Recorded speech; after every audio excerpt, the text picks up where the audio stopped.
Doctor wiped the sweat from her forehead as she looked at the massive hole her team had dug into the moon's surface. After 6 months of careful digging, they had found something that made no sense. The metal structures buried deep under the moon were older than Earth itself. Much older. "This can't be right," said to her assistant doctor. She held up a piece of strange blue metal that seemed to glow with its own light. "The dating shows this is 4 billion years old, but Earth is only 4.5 billion years old." Doctor adjusted his glasses and looked at the readings on his tablet. "I've checked the numbers 10 times. This metal was here before our planet even finished forming. Someone built this before humans existed, before life on Earth existed." Felt a chill run down her spine despite her heated suit. The moon base around them buzzed with activity as scientists and workers moved equipment and samples. This was supposed to be a simple archaeological dig. The lunar scans had shown some unusual metal deposits on the far side of the moon. Nobody expected to find proof that aliens had visited this solar system billions of years ago. Commander Jake walked up to them, his military boots crunching on the loose moon dust. His face looked serious behind his helmet visor. Jake didn't trust the scientists' excitement about their discovery. In his 20 years of military service, he had learned that big discoveries usually meant big trouble. "Doctor, we need to talk," Jake said.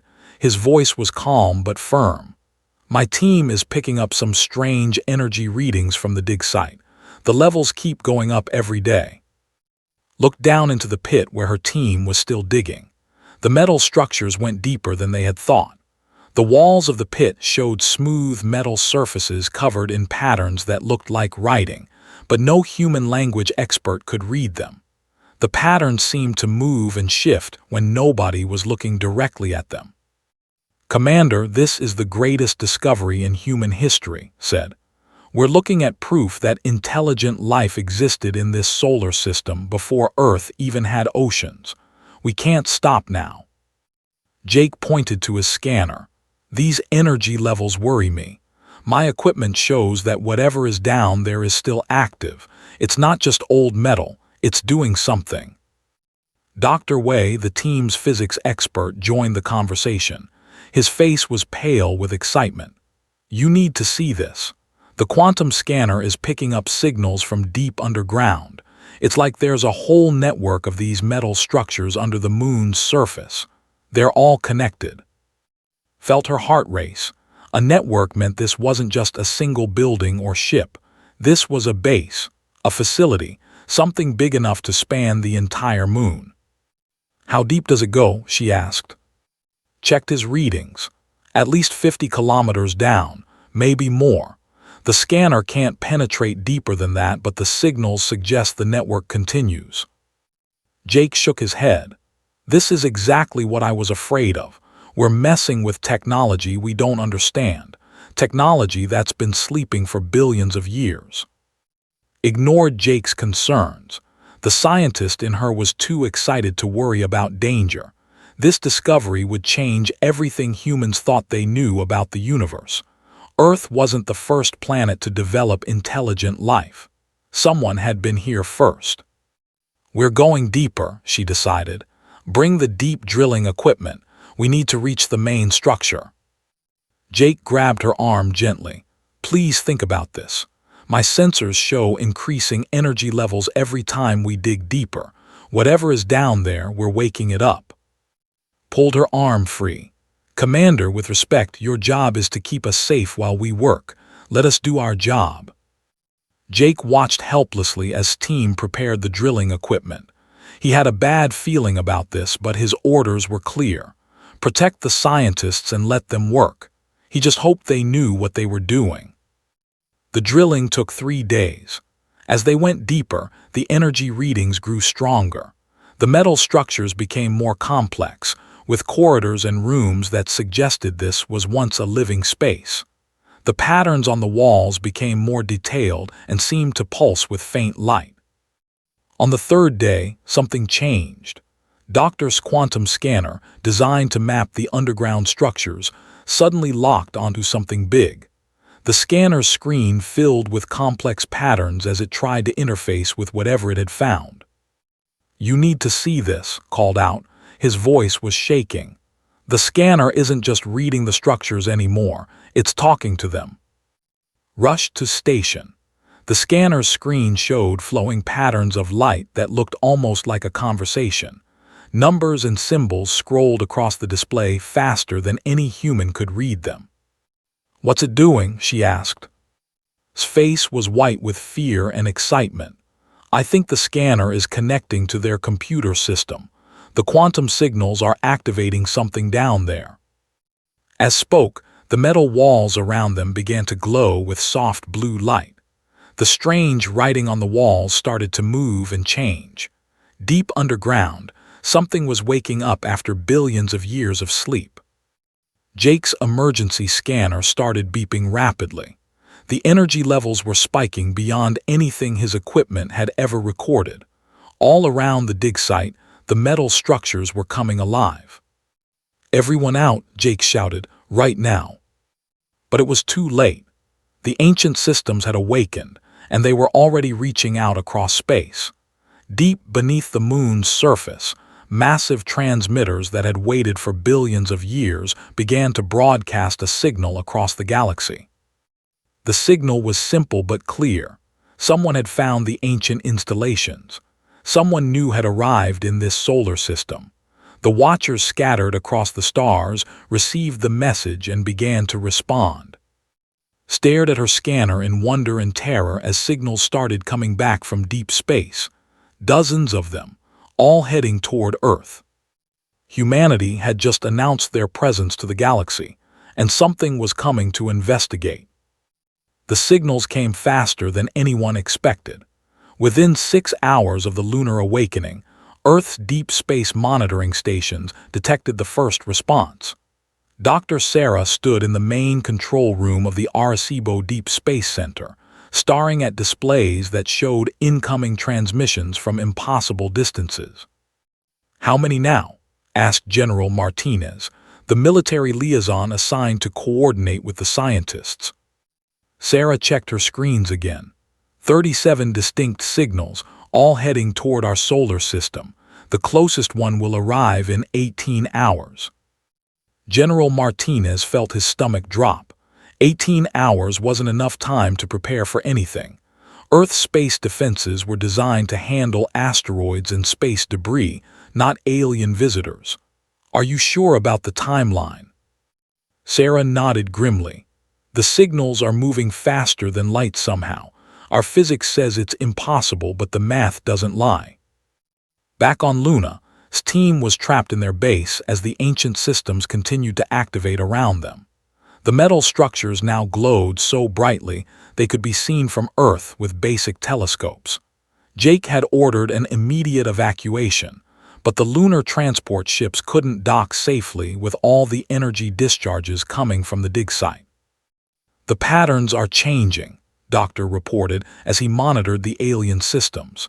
"It's like they're updating software that's been offline for billions of years." Watched the symbols flowing across the metal walls. They moved faster now, creating complex patterns that hurt her eyes to follow. "Can you translate any of it?" Shook his head. "It's not language as we understand it. It's more like computer code but based on principles we don't recognize." On Earth, Dr. Ming Wei prepared humanity's first attempt at communication with an alien species. As the world's leading expert in, Ming had spent years developing protocols for this moment. His plan was simple: send mathematical concepts that any intelligent species would recognize. Ming's team transmitted sequences based on prime numbers, the value of pi, and basic physical constants. They sent the signals toward the approaching alien vessel using every radio telescope on Earth. The message was clear: we are intelligent, we are peaceful, and we want to communicate. The alien response came 12 hours later. Admiral Sarah Park was in the command center of the United Earth Space Command when the transmission arrived. The message was in perfect English, somehow translated from the mathematical signals humanity had sent. "Primitives, defilers, the judgment begins." The words appeared on every screen in the command center. No audio, just text that seemed to burn itself into the displays. Admiral Park felt her blood turn cold. Humanity's first contact with aliens was not going well. "What do they mean by judgment?" asked Captain Torres, Park's second in command. Before anyone could answer, the first alien ship materialized at the edge of the solar system. The vessel appeared on every sensor array simultaneously, as if it had simply wished itself into existence. The ship was enormous, over a kilometer long, with a design that made no sense to human engineering. It seemed to twist space around itself, creating optical distortions that hurt to look at. Dr. Ming tried again, sending more complex mathematical concepts and even basic cultural information about humanity. His team transmitted images of Earth, human art, and scientific achievements. They wanted to show the aliens that humanity was worth talking to. The alien ship's response was swift and terrible. Jupiter's moon Europa simply vanished. One moment it was there, a small icy world orbiting the gas giant. The next moment, it was a rapidly expanding cloud of superheated plasma. The alien vessel had destroyed an entire moon as easily as swatting a fly. Admiral Park stared at the sensor readings in disbelief. The energy required to vaporize Europa was beyond anything humans could imagine. The alien ship had done it without visible weapons, without any apparent effort. "Send a message to all Earth governments," Park ordered. "We are now at war with an alien species that considers us primitives. They have weapons that can destroy moons." On Luna, his team watched Europa die through their base's telescopes. The destruction was visible as a bright flash in Jupiter's vicinity, quickly fading as the plasma cloud dispersed. "They're not here to make friends," Jake said quietly. He had been right to worry about awakening the ancient systems. Doctor's scanners picked up new activity from the lunar network. More signals were broadcasting into space, calling additional ships to the solar system. The ancient installation wasn't just a beacon, it was actively summoning whatever species had built it. "How many more are coming?" asked. Checked his readings. The numbers kept growing. "I'm detecting response signals from over 200 locations across the galaxy. They're all heading here." Felt sick. Her archaeological dig had turned into a death sentence for the human race. The excitement of discovery was now replaced by the terror of what they had unleashed. On Earth, Admiral Park mobilized humanity's modest space fleet. 12 destroyers and the flagship UES Defiance represented the best of human military technology. Their and fusion torpedoes seemed pathetic compared to weapons that could vaporize moons, but they were all humanity had. The alien ship moved deeper into the solar system, ignoring Earth's military transmissions demanding that it identify itself and state its intentions. Its path would bring it past Mars within hours. Dr. Ming made one final attempt at communication. He sent a simple message showing Earth as humanity's home, pictures of children, and a plea for mercy. The mathematical concepts were accompanied by emotional appeals based on universal values of life and protection of the young. The alien response came as the ship passed Mars. Another text message appeared on every screen on Earth. "Your plea is noted but irrelevant. The testing will proceed according to protocol. Those who fail will be eliminated." Admiral Park realized that humanity wasn't just facing an invasion. This was something worse. The aliens weren't trying to conquer Earth. They were judging whether humanity deserved to exist at all. "All ships prepare for combat," Park ordered. "We're about to find out what humanity is really made of." The alien vessel continued its approach toward Earth, moving with deliberate slowness. It wanted humans to see it coming, wanted them to understand their helplessness before the end. But the aliens had made one mistake. They assumed that helplessness would make humans surrender. They didn't understand that humans were most dangerous when they had nothing left to lose. More alien ships arrived every hour. Each vessel was different in design, but all served the same masters. Captain Torres watched from the bridge of the UES Resilience as another massive ship materialized near Saturn. The new arrival looked like a living crystal formation, beautiful and deadly. "That's the 15th ship in 6 hours," reported Lieutenant Hayes from the sensor station. "They're surrounding the entire solar system." Torres nodded grimly. The alien fleet was positioning itself carefully, cutting off any possible escape routes from Earth. Whatever they planned to do, they wanted to make sure no humans survived to tell the story. Doctor was still trapped on Luna, but her team had managed to decode some of the alien transmissions. The information they discovered was terrifying. Spoke to Earth through a secure communication link, her voice shaking with fear. "Admiral Park, we've learned who these aliens are," reported. "They call themselves the Eternal Arbiters. They've been doing this for millions of years." Admiral Park listened from her command center on Earth. Around her, military officers coordinated the planet's defenses, while scientists tried to understand the enemy they faced. "Doing what for millions of years?" Park asked. Took a deep breath. "Testing younger species. The lunar installation is one of millions scattered across the galaxy. They're all designed to monitor civilizations and determine if they deserve to continue existing." The implications hit Park like a physical blow. This wasn't just an invasion or even a war. This was an examination, and humanity was apparently failing. Doctor's voice came over the communication link. "Admiral, we've identified over 3 million of these testing stations throughout the galaxy.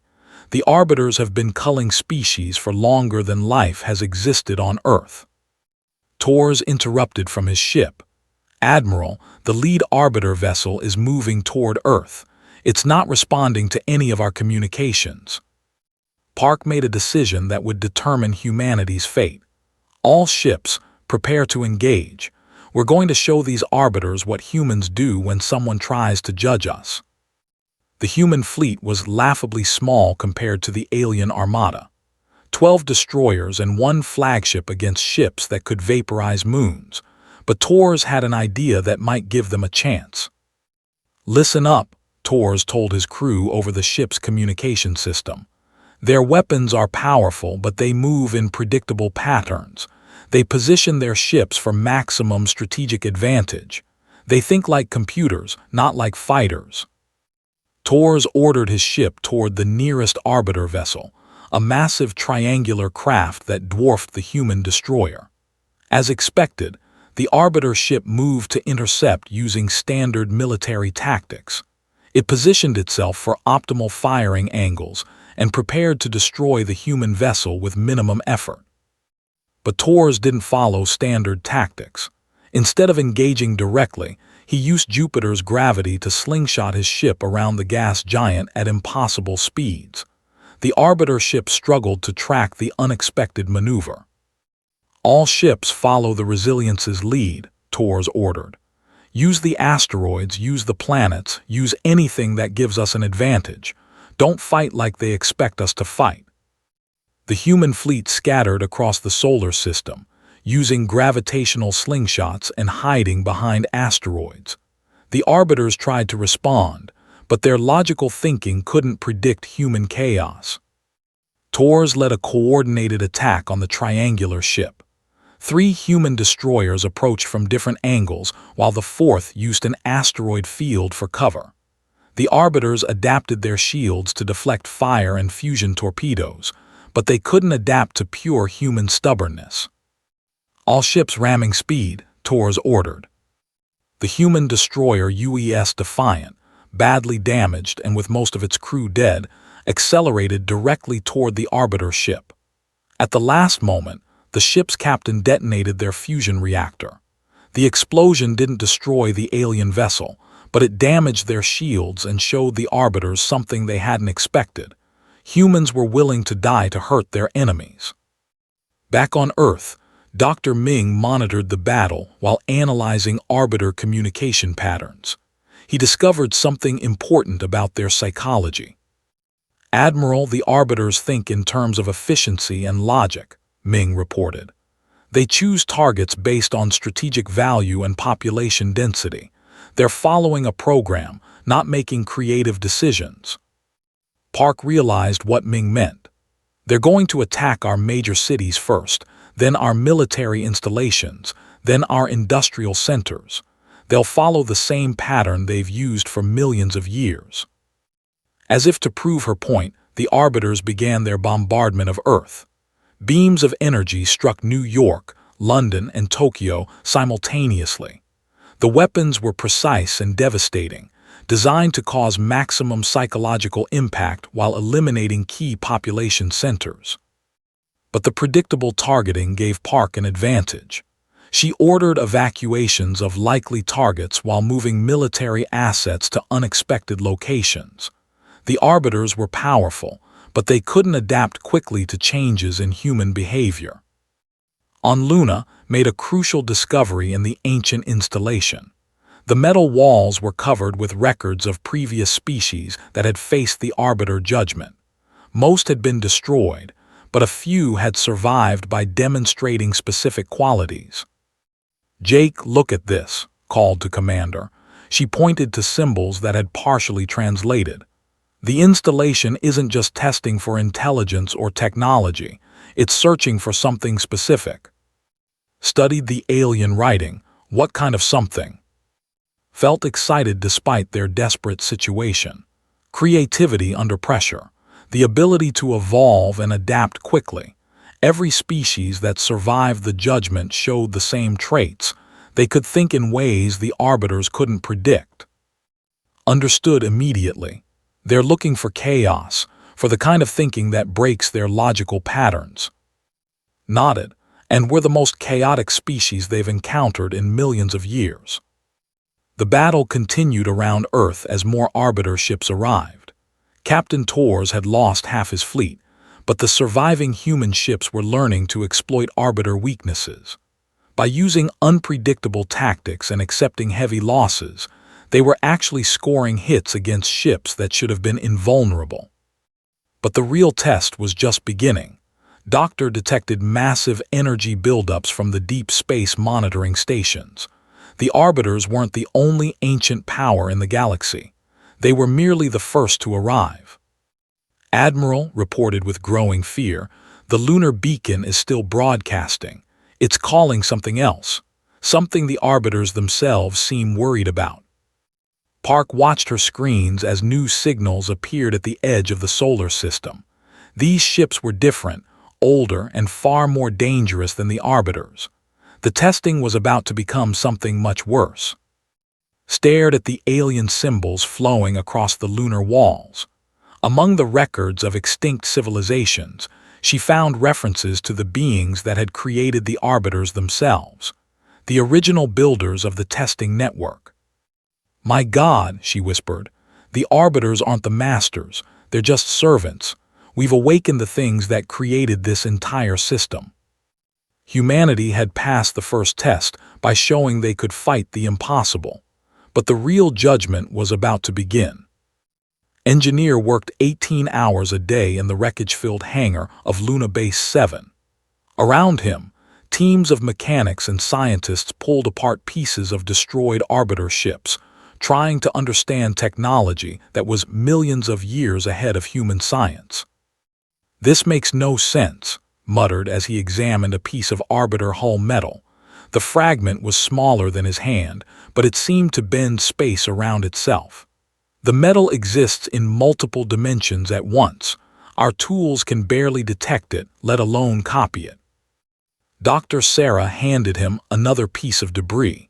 "Try combining it with our fusion reactor components.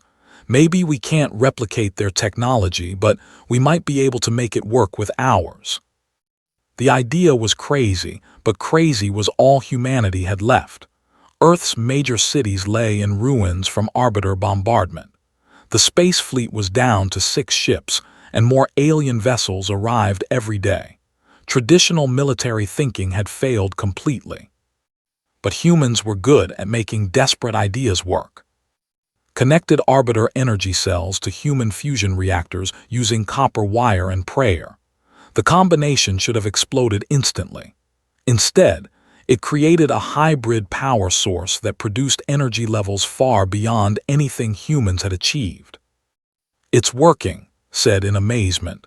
"The alien components are teaching our technology how to be better." Within days, human ships began mounting weapons that combined Earth engineering with arbiter science.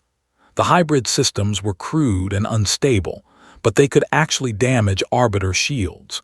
For the first time since the war began, human ships were winning small battles against alien scouts. On Luna, Doctor made the discovery that changed everything.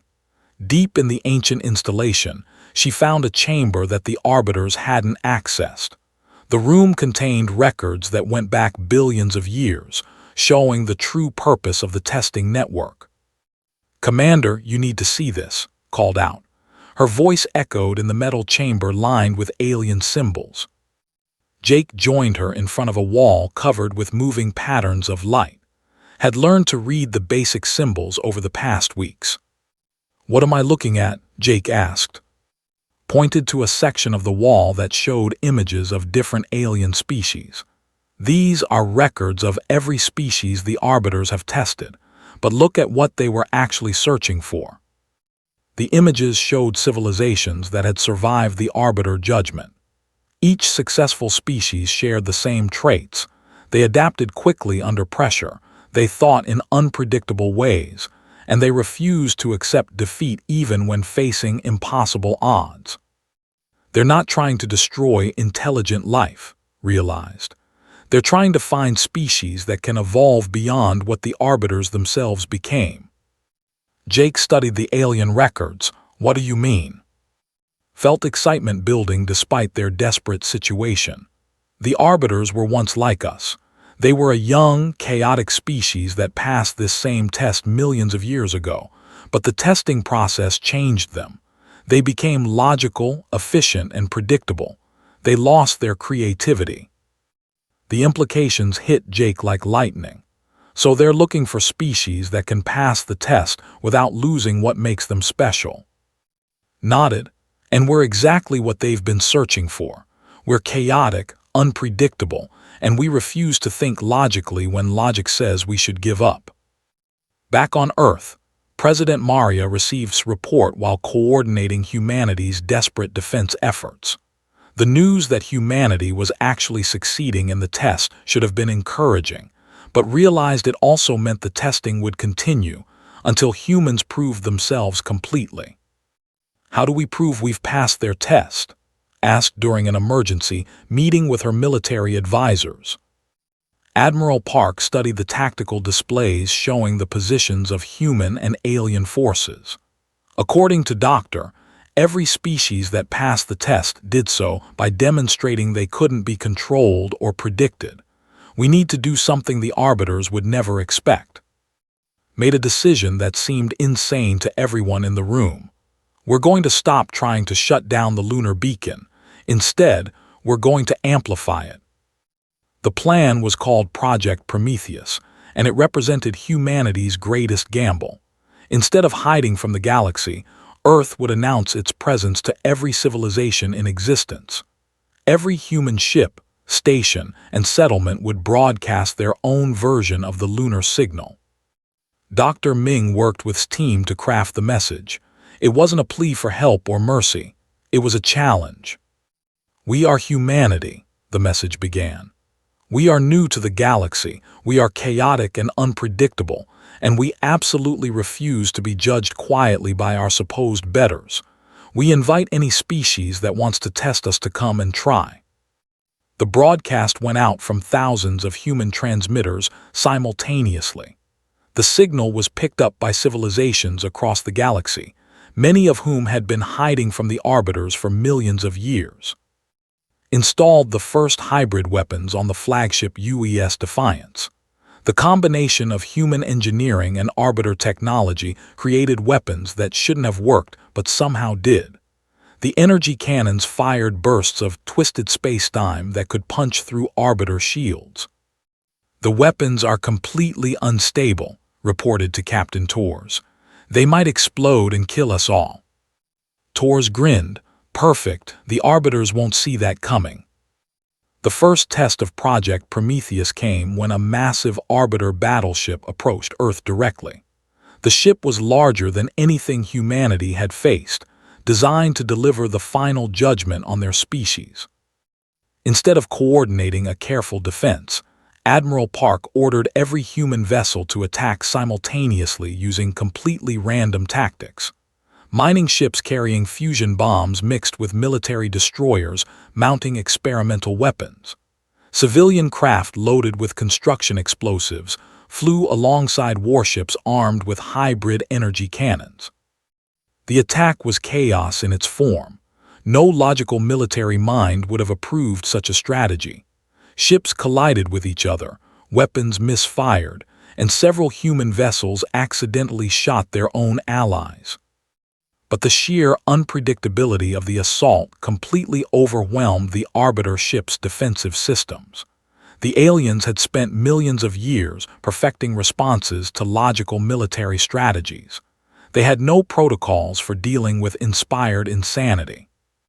The arbiter battleship, damaged and confused by the chaotic human attack, retreated to the edge of the solar system. For the first time in the war, an arbiter vessel had been forced to run from human forces.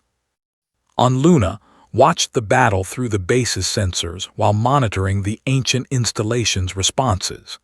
The alien symbols on the walls were changing, showing new patterns she had never seen before. "The installation is recording everything," reported to Earth. "It's documenting our responses to the test. Every unpredictable thing we do gets added to their database." Realized what meant. We're not just being tested, we're being studied. They want to understand how chaos and creativity work. As Project Prometheus continued broadcasting across the galaxy, responses began arriving from unexpected sources. Hidden civilizations that had avoided the arbiters started sending their own signals toward Earth. They weren't offering to help, but they were watching to see if humanity could actually break the ancient system of judgment. The real test was about to begin. The arbiters had been patient teachers for millions of years, but humanity was forcing them to confront the possibility that their students were ready to become something new. Studied the alien records and made a final, crucial discovery. "Jake, look at this. Every species that passed the test faced one final challenge. They had to reject the test itself." Jake stared at the alien symbols. "What does that mean?" Felt a mixture of terror and excitement. "It means we can't just survive their judgment. We have to prove that we're beyond being judged at all." The final battle didn't happen in space. It happened in the quantum networks that connected every ancient installation across the galaxy. Doctor led a team of 12 volunteers deep into the lunar installation's core. The metal corridors pulsed with energy as alien systems prepared for the ultimate test of humanity's worthiness.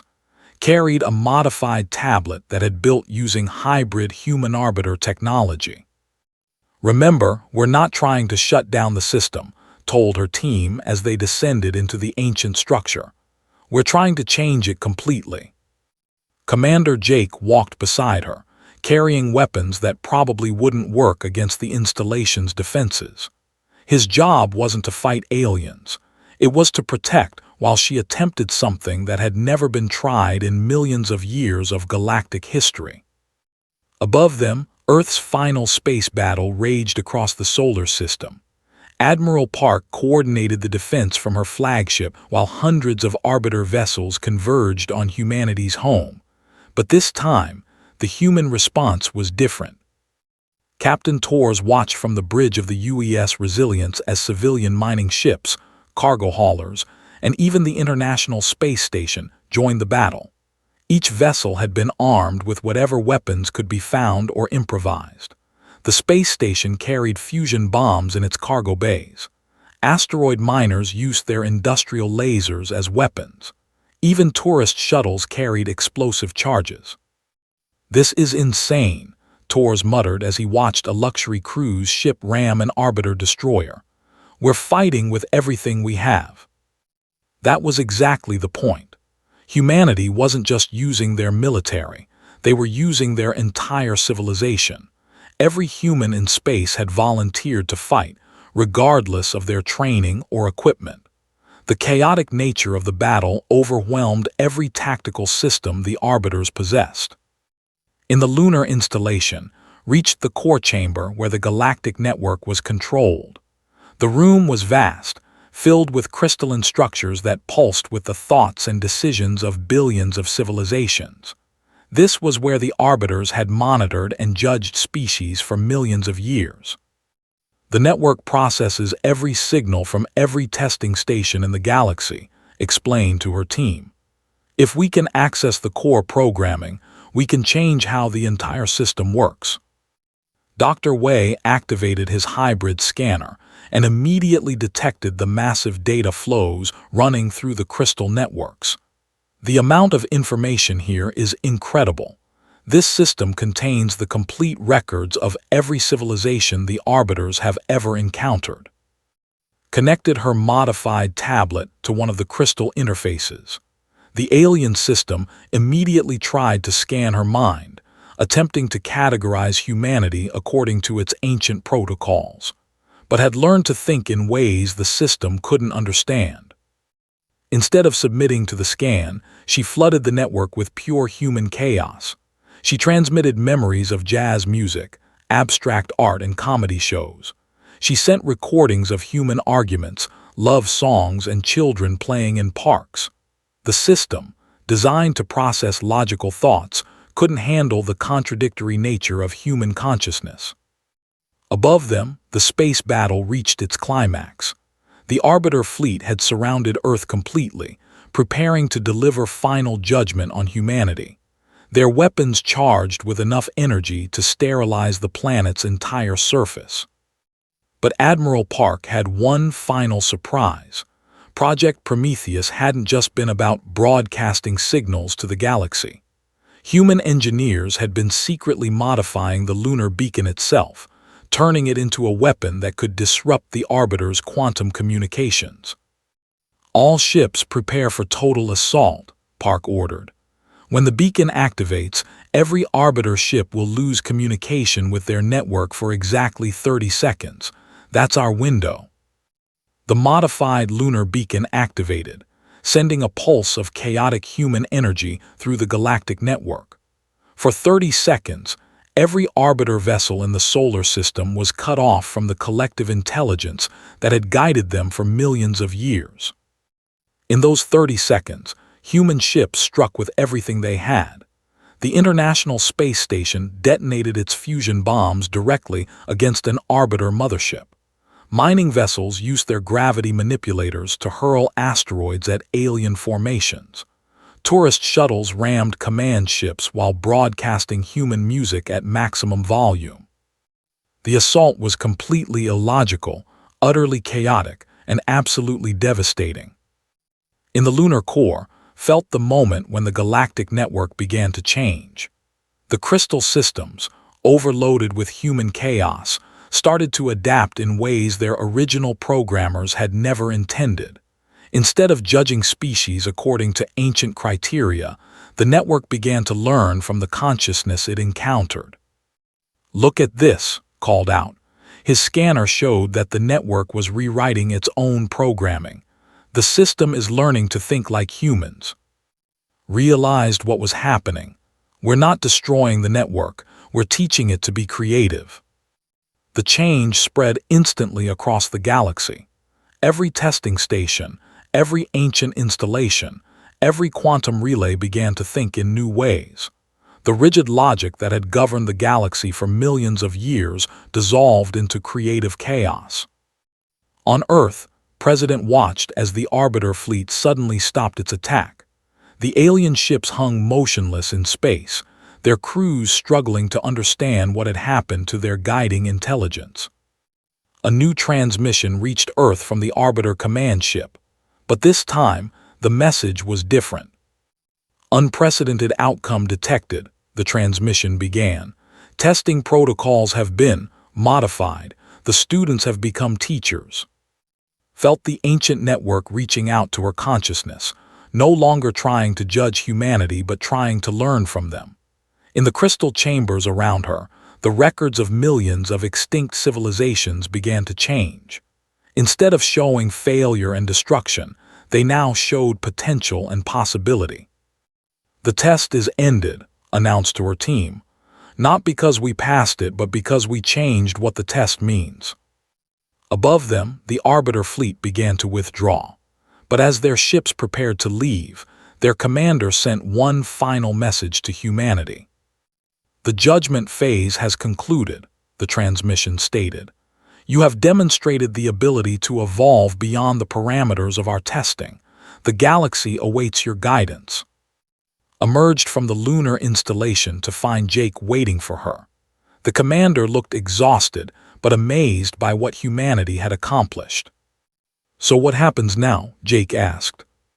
Looked up at the stars, where new signals were already arriving from civilizations across the galaxy.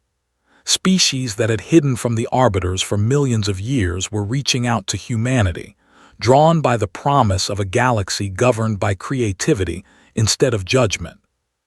"Now we build something better," said. "The Arbiters spent millions of years deciding which species deserve to exist. We're going to spend our time helping species decide what they want to become."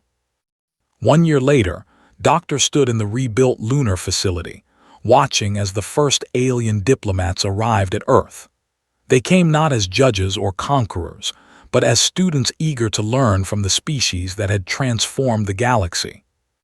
The ancient network of testing stations had been converted into a communication system based on cooperation and mutual learning. Species across the galaxy shared knowledge, art, and ideas instead of competing for survival. Commander joined at the observation deck, watching alien ships dock with the space station that had once rammed Arbiter destroyers. "Do you ever regret making that first dig?" Jake asked. Smiled as she watched human children playing with young aliens in the station's recreation areas. "Our mistake on the moon didn't just awaken the fury of the ancients. It awakened something much more dangerous." "What's that?" Watched as human teachers worked with alien students, sharing the chaotic creativity that had saved the galaxy from millions of years of stagnant judgment. "The fury of the young," she said. "The fury of those who refuse to accept that things have to stay the way they've always been." Humanity had made an error on the moon that changed the galaxy forever. They had awakened ancient powers, faced impossible tests, and emerged not as conquerors but as teachers. The universe would never be the same again.